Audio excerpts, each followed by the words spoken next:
So one of the best things about being in Iowa is talking to the people here on the ground who are getting ready to caucus tonight. I mean, they're the people who make the difference. They're the people who show up. We like to find out if they're interested in the caucuses, why or why not, who they're supporting, and really what's driving them to caucus. I love Iowa. I love it here. Candidates have been working Iowa voters for months. From flipping pork chops I have my campaign staff convinced I don't sweat that to state fair soapbox pitches. Thank you, Iowa! To diner after diner and lots of coffee and pie. Should I try lemon crunch? Yeah, try lemon crunch. All right, I'll delicious. Now it's all about the voters, the ones who will actually show up to caucus. So this is your first caucus, right? Yes. As a citizen? As a citizen, yeah. Are you psyched? I'm really excited. Vanessa Marcano Kelly was born in Venezuela and says authenticity is most important to her. I want to send someone to the White House that I know that if they go to a closed door meeting, I know they're not going to sell me out because they've been saying the same thing for 40 years. Authentic.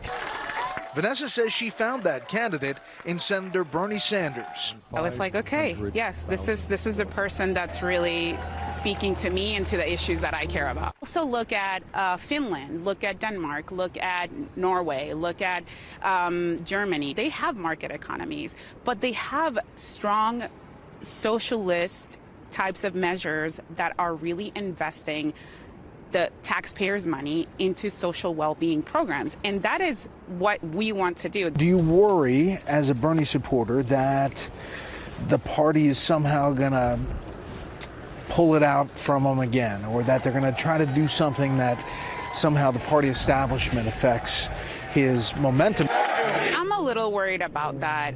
Brian Smith is a dietitian with 2 kids. An independent who voted for Hillary Clinton in 2016, he's not certain heading into tonight's caucuses. He's torn between Joe Biden and Elizabeth Warren. I do have to be thoughtful about, all right, who am I really wanting to go for, but then who is number 2, maybe number 3, who knows, who just knows. So the field is so full.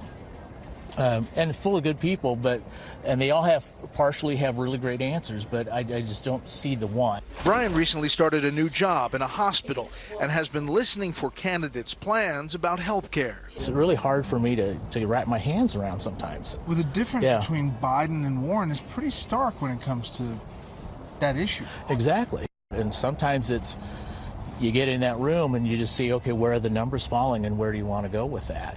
Iowa, with its farm country and large number of rural counties, has traditionally been a red state.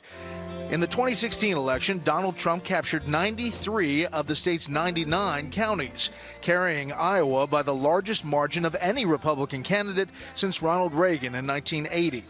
President Trump still has a strong following here, but the cities and suburbs are much more bluish-purple now. Esther Mabir considers herself an independent with conservative values. She is not a fan of how President Trump communicates or how he acts as a person. But she says she can't find anyone better in the Democratic field. Fighting against, which is... Esther has been to a number of events and said she's been turned off by the Democrats' rhetoric in Iowa. If you're listening to them, it's more of like us versus them, and who is them, who is they, and if you're talking about the Trump base or the Republicans, they are also Americans. This field right now is not somebody that you can get behind. Right now, no, none of them is, I don't see any of them. So despite a strong push from her Democratic friends to caucus for Mayor Pete, Esther's choosing instead to sit out tonight and wait for the general election. What I would really hope is that, President Trump would be more presidential. Oh, hey. Zeb Bielke McCallum works at a housing nonprofit in Des Moines.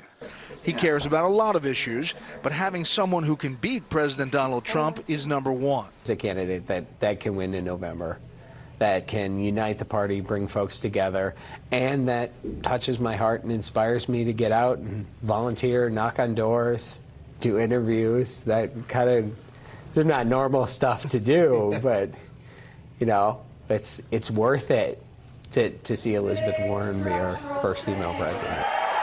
Zeb is impressed with Senator Warren's detailed plans for basically everything and believes Democrats are now turning her way. When I was volunteering, the last sheet I turned in, I wrote Elizabeth Warren Momentum. It feels like people are finally making that decision, deciding.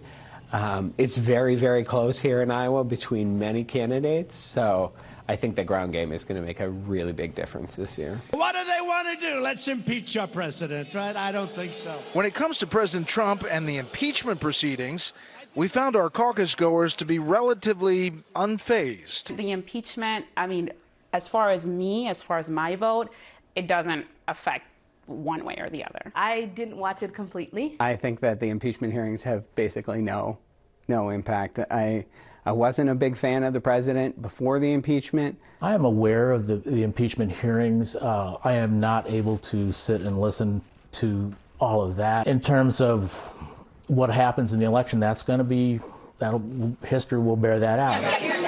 And on what is considered a make-or-break day for candidates, one thing the rest of the country can be sure of, Iowans are taking their role very seriously and don't underestimate the influence their caucus can have. Personally, I think it's an honor to be among the first to look at this. The access to the candidates is unparalleled. My friends from overseas are amazed by that. The thing to know about Iowans is we take our jobs very seriously. We want to meet the candidates one-on-one, individually, look them in the eye, ask them questions, see, kind of gets back to that honesty, truthfulness thing. There is plenty of hog dung that gets thrown around by politicians sometime, and we have a good nose for that. They know the hog dung when they see it. When they can smell it. But it is amazing to see all those folks come out, and they take it seriously. And there's all this criticism whether Iowa should be first or not. They value that. Yeah, they do. And I think they love the hands-on time that they get with these candidates. I talked to one woman who said she's seen them all a couple of times, some of them, but still undecided and still so, the impeachment just feels like it was just a blip for them and something that happened in Washington that doesn't relate to them.